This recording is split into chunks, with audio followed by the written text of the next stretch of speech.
ဒီနေ့ကတော့အာခီတကြားတန်းနေမှာသင်ရလေးရှိတဲ့ perspective drawing ဆွဲတဲ့နည်းကိုရှင်းပြပေးမှာဖြစ်ပါတယ်။ပထမဆုံးအနေနဲ့ဘယ်ဘက်တောက်မှာရေးထားတဲ့အတူကောက်စလုံးတွေရဲ့အတိတ်ပဲကိုရှင်းပြပေးပါမယ်။ပထမဆုံးတစ်ခုကတော့ picture plane ပါ။ဒါကကိုပုံရေးဆွဲမဲ့စာရွက်လို့လည်းသတ်မှတ်လို့ရတယ်လို့အပြင်ကမြင်ကွင်းကိုမှအရာဝတ္ထုပစ္စည်းရဲ့အနည်းဝေးပေါ်မူတည်ပြီးတော့အသေးအကြီးပြောင်းလဲနိုင်တဲ့ဂျားခံတစ်ခုအနေနဲ့လည်းမှတ်ထားလို့ရပါတယ်။ပုံမှာပြထားတဲ့အတိုင်းအရာဝတ္ထုပစ္စည်းရဲ့မူရင်းအရွယ်အစားကိုpicture plane ပေါ်မှာအကွာဝေးတစ်ခုနဲ့ဆွဲလိုက်တဲ့ခါကြလို့ရှိရင်အလိုလိုသေးသွားတာကြီးသွားတာဆိုပြီးတော့ဖြစ်လာတတ်ပါတယ်။ဒါကတော့ picture plane ရဲ့အလုပ်လုပ်ပုံဖြစ်ပါတယ်။နောက်ထပ်မြင်တစ်ခုကတော့ eye level လို့ခေါ်တဲ့အမြင်ဖြစ်ပါတယ်။မျက်စိမြင်တတ်လို့လည်းခေါ်တယ်မိုးကုတ်စပိုင်းမြင်လို့လည်းခေါ်ပါတယ်။ခြေပြားကနေမှကိုယ့်ရဲ့မျက်လုံးရောက်တဲ့ဒီအမှတ်တစ်ခုမှာကန့်လန့်ဖြတ်မြင်ဆွဲလိုက်လို့ရှိရင် eye level မြင်လို့ရပါတယ်။ကောင်းကင်နဲ့မြေကြီးနဲ့တစ်ဆက်တည်းထိစပ်နေတဲ့နေရာကို eye level လို့လည်းသတ်မှတ်လို့ရပါတယ်။ဒီပုံမှာဆိုရင်လူတစ်ယောက်ကမတိတ်ရက်ပြီးတော့ကြည့်နေတဲ့ပုံစံမျိုးနဲ့ဆွဲမှာဖြစ်တဲ့အတွက်အဲ့ဒီမတိတ်ရက်နေတဲ့ point တစ်ခုလုံးနေရာကြီးတစ်ခုလုံးကိုတော့ SP ဆိုပြီးအတူက station point လို့ခေါ်ပါတယ်။လူရဲ့ခြေထောက်ရှိနေမဲ့မြင်ထားတဲ့ကျမ်းပြင်အနေအထားကိုတော့ ground line ဆိုပြီးတော့ GL လို့အတူကောက်ရေးပါတယ်။ ground level လို့လည်းခေါ်လို့ရပါတယ်။ eye level လို့ခေါ်တဲ့မျက်စိမြင်တန်းနဲ့ကိုယ့်ရဲ့မတိတ်ရက်နေတဲ့အပေါ်အောက် direction ဒါမှမဟုတ်လို့ရှိရင်ကိုယ့်ရဲ့အကြည့်ပေါ့နော်အဲ့အကြည့်နဲ့တွားပြီးတော့စုံတဲ့နေရာမှာ vanishing point လို့ခေါ်တဲ့စုစုံမှတ်တစ်ခုရလာပါတယ်။စုစုံမှတ်ကတစ်ခုရှိရဆိုရင်1 point perspective ဖြစ်မယ်နှစ်ခုရှိရဆိုရင်2 point perspective ဖြစ်ပါမယ်။ THL ဆိုပြီးတော့အတူကောက်ရေးထားတဲ့နေရာကတော့ true height line လို့ခေါ်ပါတယ်။သူကတော့ပုံနေဆွဲတဲ့အခါမှာ perspective ကအချိုးအစားတွေအတိုင်းအတာတွေအတိအကျဆွဲလို့မရတဲ့အတွက်အတိအကျဆွဲလို့ရအောင်မြင်းတစ်ခုကိုစံအနေနဲ့ပေးထားတဲ့မြင်းကိုခေါ်တာပါ။နောက်ဆုံးတစ်ခုကတော့ cone of vision လို့ခေါ်ပါတယ်။လူတစ်ယောက်ရဲ့မြင်နိုင်စွမ်းပမာဏကဘယ်လောက်ရှိတယ်ဆိုတဲ့အတိုင်းအတာဖြစ်ပါတယ်။ပုံမှန်အဖြစ်လူတစ်ယောက်ကတော့60 degree အတွင်းမှာပဲအရာဝတ္ထုပစ္စည်းတွေကိုကောင်းကောင်းမြင်နိုင်ပါတယ်။အခုလေ့လာရမှာကတော့1 point perspective ဆိုရင်လူကဘယ်လိုမျိုးကြည့်တာလဲ။ဒါလူတစ်ယောက်က1 point perspective နဲ့အစာအုပ်တစ်ခုကိုကြည့်မယ်ဆိုရင်အဲ့ဒီအစာအုပ်ရဲ့မျက်နှာစာကိုမျက်နှာချင်းဆိုင်ပြီးတော့ရက်နေရမှာဖြစ်ပါတယ်။အမြဲတမ်းရှိတဲ့အလဲတက်ရပဲတွားပြီးတော့ကြည့်ရတာမျိုးမဟုတ်ပါဘူး။နောက်ဆုတ်လို့လည်းရတယ်ဘေးကိုတိုးသွားလို့လည်းရပါတယ်။အဓိကတော့အစာအုပ်ရဲ့မျက်နှာစာကကြည့်တဲ့သူနဲ့မျက်နှာချင်းဆိုင်ဖြစ်နေရမယ်အပြိုင်အနေထားဖြစ်နေရပါမယ်။ဒါဆိုရင်တော့1 point perspective ပုံစံမျိုးကိုမြင်ရပြီဖြစ်ပါတယ်။2 point perspective ကိုဆွဲဖို့အတွက်ဆိုရင်တော့လူကအစာအုပ်ရဲ့ထောင့်ချိုးနေရာမှာရှိနေရပါမယ်။ပြီးရင်တော့အစာအုပ်ရဲ့မျက်နှာစာအတိုင်းပဲတစ်ဖက်ညာတစ်ဖက်ကိုလက်ကိုဆန့်တန်းပြီးတော့လက်ရဲ့ထိပ်ကိုကြည့်လိုက်တဲ့အခါမှာတစ်ဖက်စီမှာဘယ်ဘက်မှာ point တစ်ခုညာဘက်မှာ point တစ်ခုရလာပါတယ်။အဲဒီနှစ်ခုကိုဆက်လိုက်လို့ရှိရင်တော့ eye level လို့ခေါ်တဲ့မျက်စိမြင်တန်းရလာတယ်။ဒီမှာဆိုရင်တော့60 degree လေးကိုဆွဲပြပေးထားပါတယ်။အဲ့ဒါကလူတစ်ယောက်ရဲ့မြင်နိုင်တဲ့ပမာဏအကွာအဝေးဖြစ်ပါတယ်။2 point perspective မှာကြည့်တဲ့အခါမှာတော့60 degree ကိုလှည့်ပြီးတော့ကြည့်တာဖြစ်ပါတယ်။ 1 point perspective ဆိုရင်လည်းအတူတူပါပဲ။သူကရှိတဲ့ကိုကြည့်တယ်လက်နှစ်ဖက်ကိုဆန့်တန်းလိုက်လို့ရှိရင်ဒါက180 degree ရှိပြီးတော့အဲ့ဒီကြားထဲမှာ60 degree ကပဲလူတွေမြင်နိုင်တဲ့ပမာဏဖြစ်ပါတယ်။ဒါကတော့အခုဆွဲမဲ့နည်းနဲ့မပတ်သက်ပြင်မဲ့သဘောတရားကိုရှင်းပြပေးတာဖြစ်ပါတယ်။အဲ့ဒါဆိုရင်တော့ပုံကိုစပြီးတော့ဆွဲကြပါမယ်။1 point နဲ့လည်းဆွဲမှာဖြစ်လို့2 point နဲ့လည်းဆွဲပါမယ်။အရင်ဆုံးအနေနဲ့တော့ဒီမှာရှိနေတဲ့မြင်းချောင်းတွေကိုနာမည်တွေလိုက်ပြီးတော့တက်ပါမယ်။အရာဝတ္ထုပစ္စည်းတွေထိနေတဲ့နေရာကတော့ picture plane ရဲ့နေရာဖြစ်ပါတယ်။ဒီပုံစံမျိုးမှာဆိုရင်အရာဝတ္ထုပစ္စည်းတွေက picture plane နဲ့ထိစပ်နေတဲ့ပုံမျိုးဖြစ်ပါတယ်။ဝေးကွာနေတဲ့ပုံတွေလည်းရှိပါတယ်။ picture plane ရဲ့အောက်မှာရှိနေတဲ့ line ကတော့မျက်စိမြင်တတ်လို့ခေါ်တဲ့ eye level မြင်ဖြစ်တာကြောင့် EL ဆိုပြီးတော့နာမည်တက်ပါတယ်။အောက်ဆုံးကမြင်ကြတော့မြေကြီးမြင်းလို့သတ်မှတ်တဲ့အတွက်ကြောင့်မို့လို့ GL လို့တက်ပါတယ်။အလဲရမြင်ရတော့အပေါ်အနေနဲ့ပဲဆွဲထားတာပါမဆွဲလဲရပါတယ်။ဒီနေ့မှာဆိုရင်တော့ picture plane ပေါ်မှာထိစပ်နေတဲ့နေရာတွေရဲ့မြင်းတွေကိုအောက်ကိုထောင်လိုက်တက် ground level ground line ထိရောက်လာအောင်ဆွဲရမှာဖြစ်ပါတယ်။ထောင်လိုက်အတိုင်းပဲဆွဲရပါမယ်။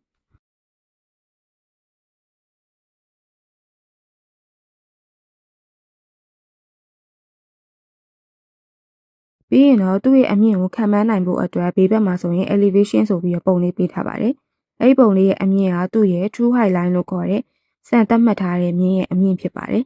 ။အဲဒီမြင်းလေးကနေလည်းကန့်လန့်ဖြတ်ပြီးမြင်းလေးဆွဲလိုက်ရင်တော့ဒါကဒီအရာဝတ္ထုပစ္စည်းရဲ့အရှိမျက်နှာစာတက်ကိုရသွားပြီဖြစ်ပါတယ်။အပေါ်က SP ဆိုတဲ့ point ကနေအောက်ကိုတက်တဲ့ eye level မြင်းပေါ်ကိုအမှတ်မှတ်လိုက်တဲ့အခါကျလို့ရှိရင်တော့ vanishing point လို့ခေါ်တဲ့စုစုံမဲ့တစ်ခုရလာပါတယ်။အဲဒီစုစုံမှတ်ကနေမှဒီရှေ့ရဆွဲခဲ့တဲ့မျက်နှာပြင်လေးရဲ့ထောင့်လေးထောင့်ကိုတွားပြီးတော့ဆက်မှာဖြစ်ပါတယ်။ဒါက1 point perspective ဆွဲတဲ့နည်းနဲ့အတူတူပါပဲ။ perspective ဆွဲတဲ့နည်းကိုသိတယ်ဆိုရင်တော့ဒီနေရာမှာဆက်ပြီးတော့ရေးဆွဲသွားလို့ရပါပြီ။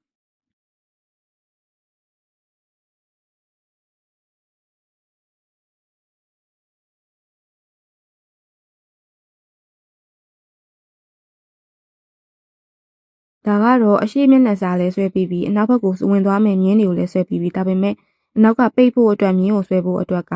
အနောက်ကမြင်းတွေကပေချာပလိန်ပေါ်မှာမကျနေတဲ့အတွက်ကြောင့်မို့လို့အရှိက station point နဲ့အနောက်ဘက်က point တွေကိုတွားပြီးတော့ဆက်ပေးရပါမယ်။အဲ့ဒီခါကျမှဒီပေချာပလိန်ပေါ်မှာအဲ့အနောက်ကမြင်းတွေတွားပြီးတော့ထိဆက်တဲ့ point တွေ2 point ထပ်ပြီးတော့ထွက်လာပါလိမ့်မယ်။အဲ့ဒီ2 point ကနေအောက်ကိုတက်တဲ့မြင်းချောင်းကိုဆွဲချလာပါမယ်။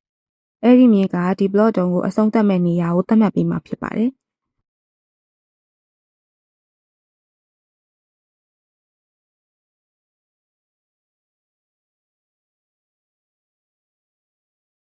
ပြီးရင်တော့အပေါ်ကနေဆင်းလာတဲ့မြင်းချောင်းနဲ့အနောက်ဘက်ကို vanishing point နဲ့ဆက်ထားတဲ့မြင်း2ခုတွားပြီးတော့ဆက်တဲ့ point ကိုရှာရမှာဖြစ်ပါတယ်။မြင်းတွေမရှုပ်သွားအောင်လို့အရှိကမျက်နှာစာကိုအရင်ဦးဆုံး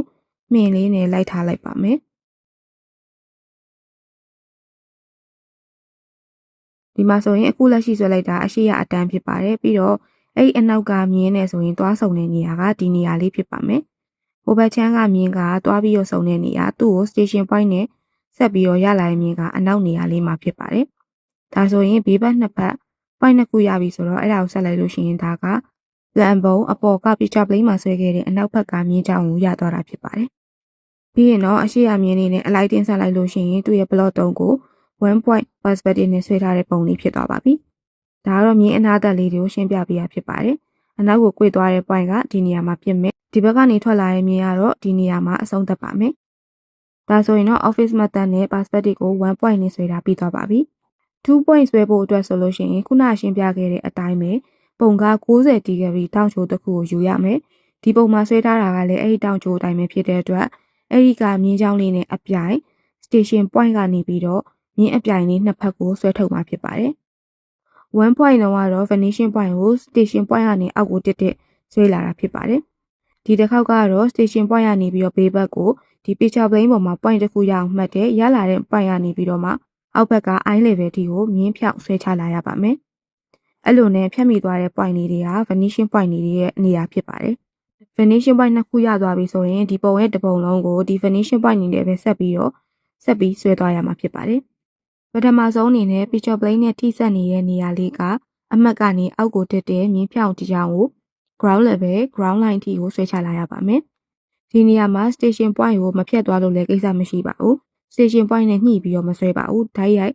အဖြောင်ပဲဆွဲချတာဖြစ်ပါတယ်။ပြီးရင်တော့သူ့ရဲ့ true height line ဖြစ်တဲ့ဆန်အမှတ်ကိုရဖို့အတွက်ဘေးဘက်က elevation ကနေကန့်လန့်ဖြတ်ပြီးတော့ဆွဲပါတယ်။ဒါဆိုရင်တော့ဒီ block 3လေးရဲ့အမြင့်ကဘယ်လောက်လဲဆိုတာကိုသတ်မှတ်ထားပြီးဖြစ်ပါတယ်။ပြီးရင်တော့အခုရလာတဲ့မြင်းချောင်းကိုဘယ်ဘက်က vanishing point ရဲ့ညာဘက်က vanishing point ရဲ့နဲ့နှစ်ခုလုံးနဲ့တွားပြီးတော့အပေါ်ရောအောက်ကိုဆက်ပေးပါမယ်။ဒီပုံစံတွေကလည်း2 point perspective ကိုဆွဲတဲ့အနေနဲ့အတူတူပဲဖြစ်တဲ့အတွက်ဒီနေရာစပြီးတော့ perspective ကိုနားလည်တဲ့သူက perspective ရဲ့နီးလန့်အတိုင်းဆွဲသွားလို့ရပါပြီ။နှစ်ဖက်ကိုဆက်ပြီးသွားပြီဆိုပေမဲ့အဲ့ဒီနှစ်ဖက်အဆုံးသတ်မဲ့နေရာကဘယ်နေရာလဲဆိုတာသိဖို့အတွက်ကဒီအစာဦးရဲ့ပုံမှာဆိုရင်ဘေးဘက်နေရာတွေကိုပြန်ကြည့်ရပါမယ်။သူတို့ရဲ့နေရာတွေက picture plane ပေါ်မှာမရှိတဲ့အတွက်ကြောင့်မလို့ station point နဲ့ဆက်မယ်။ထိဆက်သွားတဲ့နေရာကနေပြီးတော့မှအောက်ဘက်ကိုမြင်းဖြောင်အတိုင်းဆွဲချလာရပါမယ်။ picture plane ပေါ်မှာထိတဲ့အမှတ်ကိုပဲအဓိကယူတာဖြစ်ပါတယ်။ပြီးရင်တော့သူ့ရဲ့အနာသက်မြင်ကိုရသွားပါပြီ။ဒီဘက်တစ်ချမ်းမှာလည်းအတူတူပါပဲ။ station point နဲ့ဟိုဘက်က point နဲ့ကိုဆက်ပါမယ်။ပြီးရင်တော့ထိဆက်သွားတဲ့ picture plane ပေါ်ကအမှတ်ကိုအောက်တက်ထိဆွဲချလာရပါမယ်။ဒါဆိုရင်တော့အောက်ကဆွဲထားတဲ့နေရာပေါ်မှာအမှတ်တစ်ခုရသွားပြီဖြစ်ပါတယ်။ပုံကကြည့်မယ်ဆိုရင်တော့အရှိတစ်ချမ်းပဲပြီးသေးတယ်။အနောက်တစ်ချမ်းလိုသေးရဖြစ်တဲ့အတွက်အနောက်ဘက်က point ကိုလည်း station point နဲ့ဆက်ပြီးတော့ဆွဲပါအောင်မယ်။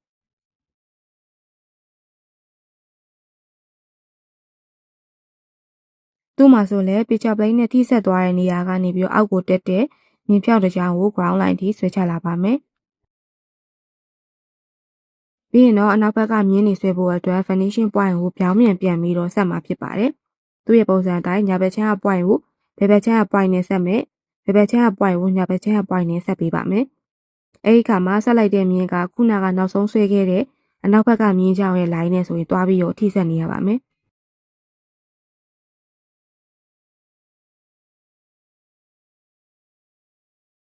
အခုဒီမှာပြပြနေတဲ့အတိုင်းပဲအနောက်ဘက်ကမြင်းကဒီနေရာမြင်းလေးပါဒီဘက်ကမြင်းကတော့ပြထားတဲ့နေရာကနေအောက်ကိုကျလာတဲ့နေရာနဲ့တွားထိဆက်တဲ့ဒီနေရာလေးမှာတွားပြီးတော့ဆုံကြပါတယ်ဒါဆိုရင်တော့ perspective ကို office method နဲ့ဆွဲတာ2 point perspective ပုံလေးရလည်းပြီးသွားပါပြီ အတွင်းဘက်ကလိုင်းနေရလဲသူ့နောက်ကမြင်းနေနဲ့ညှိပြီးတော့သူ့အောက်ကိုဆွဲချလာလို့ရှိရင်ရပါပြီဒီနည်းလားကတော့ picture plane ပေါ်မှာကိုဆွဲတဲ့အရာဝတ္ထုပစ္စည်းအစအဦးကထိစပ်နေတဲ့အခါမှာဆွဲရတဲ့ပုံစံမျိုးဖြစ်ပါတယ်ဒီတစ်မျိုးလေးကိုမှတ်ထားပြီးတော့ပုံတိုင်းကိုဆွဲနိုင်မှာမဟုတ်ပါဘူးအဲ့ဒီအတွက်ကြောင့်မို့လို့ကိုတိုင်း internet မှာပဲဖြစ်ဖြစ်တခြားသော reference ပုံလေးတွေကိုရှာပြီးတော့အခုနည်းလမ်းလေးအတိုင်းဆက်ပြီးတော့ရေးဆွဲကြည့်ရင်လည်းပုံတွေကိုတဖြည်းဖြည်းနားလည်အောင်လုပ်လို့ရပါတယ်တည်တည်ချာချာတော့ရှင်းပြထားပေမဲ့တကယ်လို့နားမလည်တဲ့နေရာရှိရဆိုလို့ရှိရင်တော့ comment မှာမေးခဲ့လို့ရပါတယ်